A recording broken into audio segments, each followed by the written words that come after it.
It's the Brad and John Show. The Brad and John Show for Thursday, February 27th. This is the B block, which means we start right around 7:20. John, in your top three we did in the previous block, and for those of you who are listening on the internet in the future, on one of our channels, either bjshow.co or on bjshow.video, and remember we do this show live 7 to 8 o'clock Central Time, Monday through Friday. One of the top, was that the top two about the effort to keep the Cardinals, not the Cardinals, the Royals and the Kansas City Chiefs in Kansas City, in the at least the Missouri part of Kansas City? That was story number two. Story number two. Okay. First off, why should the taxpayers pay for this? Can you explain to me why they should? When it would be different if these organizations were struggling, but I don't think the Kansas City Chiefs, who almost won 3 Super Bowls in a row, are struggling financially. Do you think they are, John? Yeah. I don't know what their balance sheet is. I'm guessing they're not struggling. I think the whole part is, if Missouri, I think in a perfect world, we wouldn't subsidize these sports teams. But if we know that Kansas, which has already come out and said to the Royals, we will offer you money to come here and sweeten the deal, do we want to lose the Royals and the Chiefs to another state because we're principled? I'm pretty sure this is what Ronald Reagan called unilateral disarmament. So explain it. So in other words, you're saying they should just buck up and say, okay, Chiefs and Royals, Missouri, or we're Missouri, tell us what it's going to take. You're saying that? Yeah, no, that's not what I'm saying at all. What I'm saying is that the logic behind providing state incentives to the Royals and Chiefs, let's just call them collectively the Kansas City teams, the idea between offering state incentives, aka money or tax credits or whatever, and then the local municipality saying we'll raise sales taxes to keep you here and give you money to subsidize your effort. The whole idea is, if we don't do that, Kansas has said they will do that for the Chief. So, Brad, as a lifelong businessman, which you are, if you were one team, and put aside your temptation to be necessarily contrarian for the sake of argument, but if you're a successful businessman and one state is saying, we'll give you a whole bunch of money to come here and operate, and another state says, we'll give you nothing to come here and operate, it would make the most sense to go to a state where they're offering you subsidies to run your business. Well, yeah, I agree with that as a business person, but that brings up my whole point that the taxpayers in Kansas, because if I'm not mistaken, I think the number, we talked about this before, that Kansas said they would pay 80% of a new stadium for the Royals and or the Chiefs. And I don't think they're talking about a same stadium. I think they're talking about 2 different stadiums, correct? It sounds like yeah, I think so. And sorry to interrupt, but I think that sounds like a terrible deal for Kansas taxpayers. Well, they can hold their elected officials, they can hold their governor and the folks across the state line there accountable. But again, I think Kehoe's whole point, and the point of folks in Jackson County that are pushing this, is, look, we're going to lose them if we don't give them something. Well, but I think part of the problem is this: Kansas has this identity situation. And if you've ever driven across Kansas, you know what I'm talking about. I mean, you leave Kansas City and you drive, and it's not a bad drive. But then when you get a little bit further out and you get on the tollways and stuff like that, you drive forever and ever and ever, and there's nothing. I mean, and essentially almost all the activity, the population center, we talk about in the state of Missouri, the population center is in the southern part of the state, essentially from I-70 south, whereas you go to the north in Missouri, and there's not much up there, Kirksville and Hannibal notwithstanding. But it's all in the eastern part of the state. You got Wichita, you got Topeka, you got Kansas City, Kansas, and then once you get west of that, there's nothing there. So I get what they're saying. They're going, we want to be a player. We want to have teams in our state. But once again, you just made the point. If I was a taxpayer in Kansas City, I'd go, hey, no, you're not spending. Well, I think the number was like, I think they were talking like $40 or $50 billion, some crazy number. It was obscene, yeah. Whatever it is ridiculous. So I think, Brad, I agree with you, and I think that multiple things can be true at the same time. It can be a bum deal for taxpayers in Kansas. It can be not a great deal for taxpayers in Missouri on principle. And at the same time, if we don't give them money, it's like you're some chick at a bar, Brad, and it's closing time, and Chad's going to go home with somebody. And you usually have the principle, well, I don't go home with a boy, that I just met. But, your frenemy over there, Mackenzie, is definitely going to take Chad home if you don't. So do you stand on principle and say, I'm not going home with Chad, knowing that he's going home with somebody tonight? John, do you speak from experience with just different names? Is that what we're talking about? No, not at all. I'm just saying that, it's an apt thing. And if you're the protagonist in the story, you think, okay, well, I can tell him that I don't do that. I don't go, let's say for a cup of coffee. I don't go for a cup of coffee after the bar's closed with just anybody on the first night. But you know what? Mackenzie's going to take him home. So okay. He's gonna get his cup of coffee from somebody. But here we go. Here's the other shoe's going to drop with me. The St. Louis area is stupid because what they should be doing, they should be saying, hey, once upon a time, St. Louis had an American League team and a National League team, and we can have that again. The Cardinals, and they played in the same stadium so that, and see, here's the interesting thing. You talk about, bringing business to downtown St. Louis. 162 nights there would be activity at Busch Stadium. Some nights it would be the Cardinals. Yeah. Some nights it would be the Royals. 162 nights. For all intents and purposes, from the time baseball season started to it ended, there would be a game every day, every night in Busch Stadium, except for like the occasional 3 or 4 days off for the All-Star break and stuff like that. Okay? We have that beautiful stadium. Matter of fact, just recently they talked about that they're going to tear down the old Millennium and put in that new hotel they talked about. And then right up the street, we have this football stadium that's, maybe not the best anymore, but still, what holds 65,000 people? What's functional? Yeah, the Battlehawks played there. Right. It's functional. They put down new turf. Where are... And I know you're going to say, Brad, you talked about this before. Sam Page and Tashara Jones, they should be, I gave the stupid analogy, they should be out at Goodfellow, 70 and Goodfellow, because of the fact that is where the city and the county meet, 70 and Goodfellow, okay? They should have Reverend Al Sharpton come and shut down traffic. Have the news crews come out, because Reverend Al's good at that. We're going to shut down the traffic at I-70. Shut down the traffic at I-70. And Tashara and Sam should look into each other's eyes, hold hands, and say, we are here together to make the pitch for bringing the Kansas City Chiefs and the Kansas City Royals to St. Louis. Yes, they will stay in Missouri, and we will give them whatever they want. If they want a $30 tax on each of the tickets, so that, like, if you're paying $10 for a bleacher seat, that's a $40 ticket, we'll do it for them because we want to keep them in Missouri. Why doesn't anybody talk about that? Why am I the only nutbag that says things like that? Isn't that so obvious?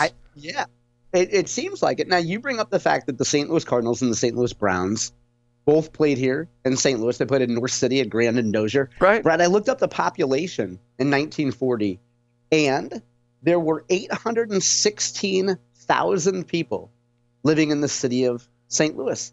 Today, there are less than 300,000 people living in the city of St. Louis. So the demographics of people living in St. Louis City were a little different back then, Brad.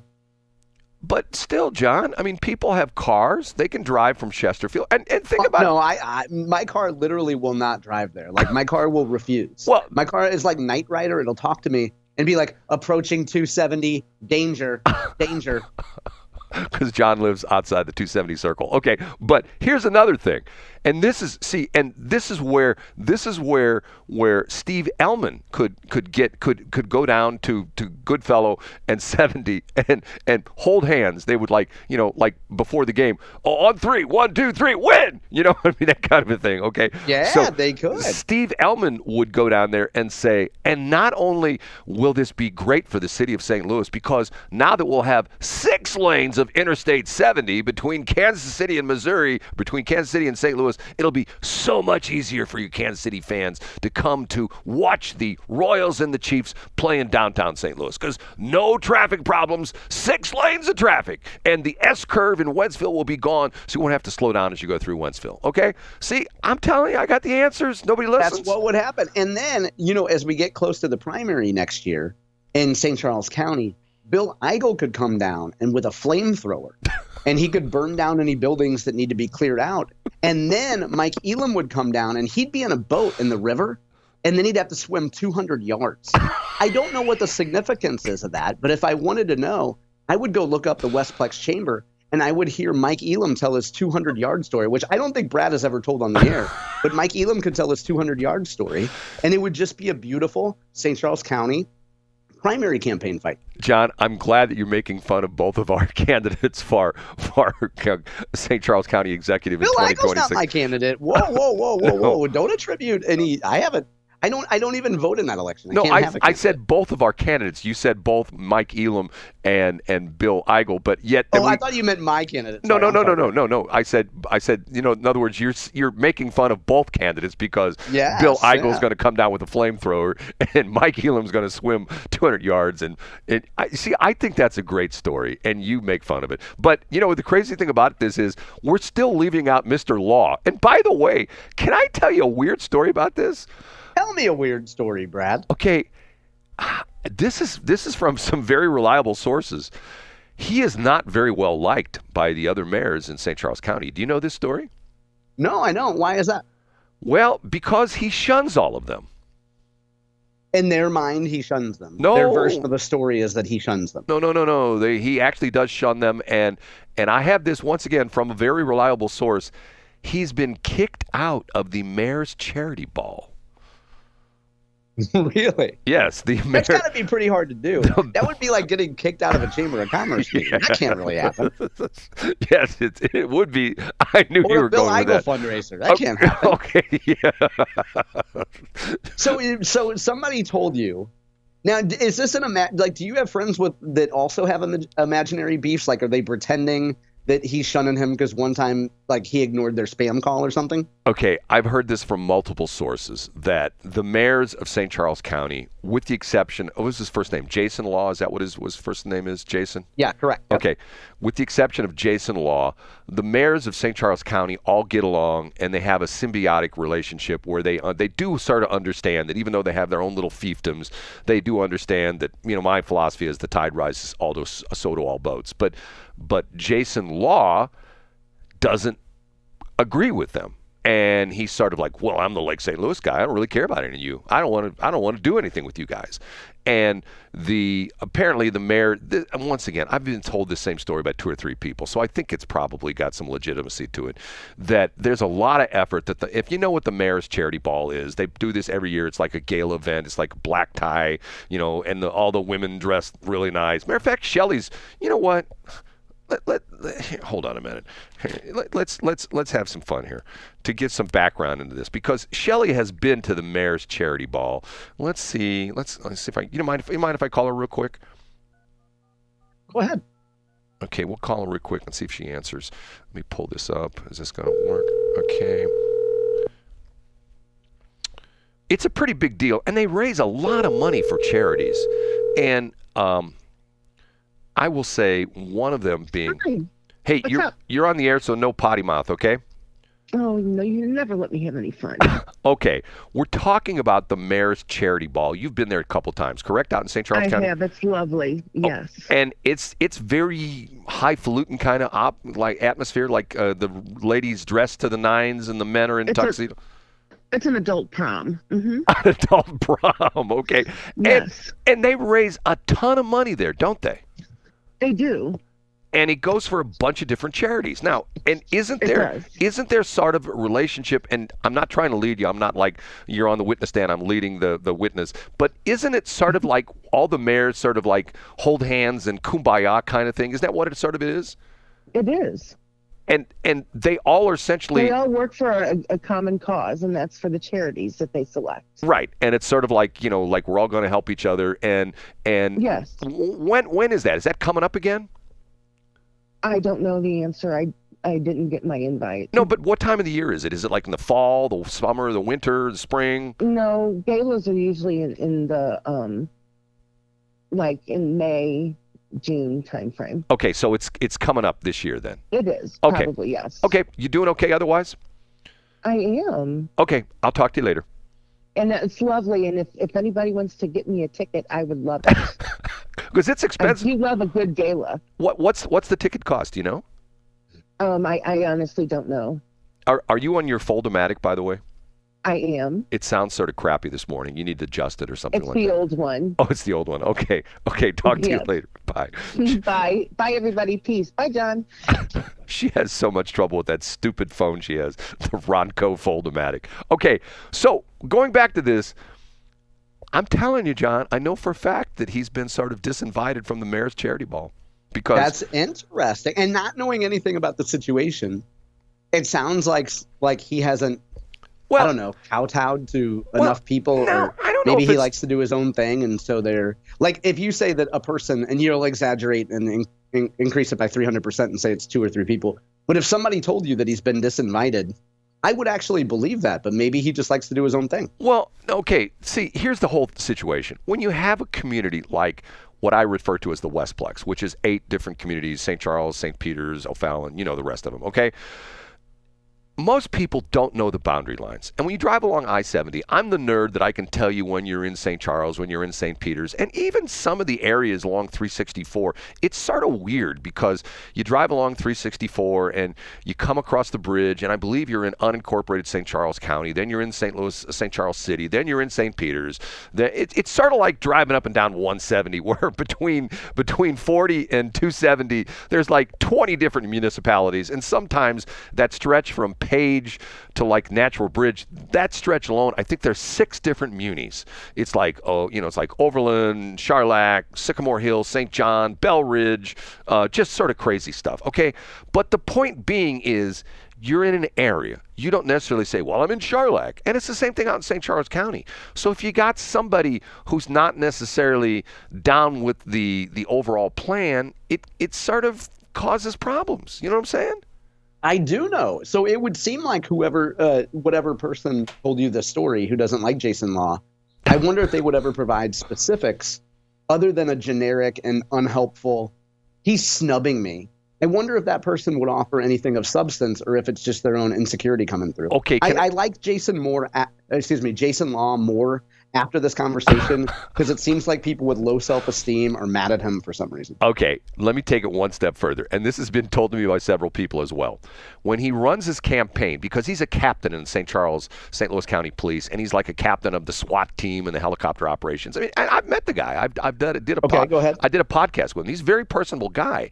But I've been told his campaign is going to be that he's going to bring law and order to St. Charles County. And the point people are saying, like, we already have it.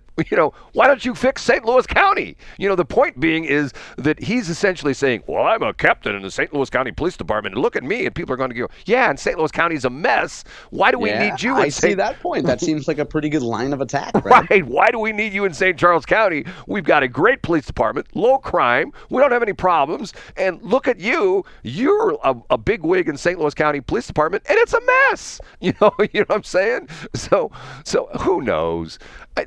You know what? I'm going to see if I can get someone who will speak on the record on this, because I've been told this sort of off the record, and I'm not going to attribute any sources. Nobody will have the courage, because after they tell you this, they'll realize that whatever version of the story they've told isn't true, and it reflects their own insecurities. And this has been a good conversation. I like Jason Law more after this conversation, Brad. Thank you. John the Contrarian, right? John the Contrarian. That's right. Okay, we have to take a break.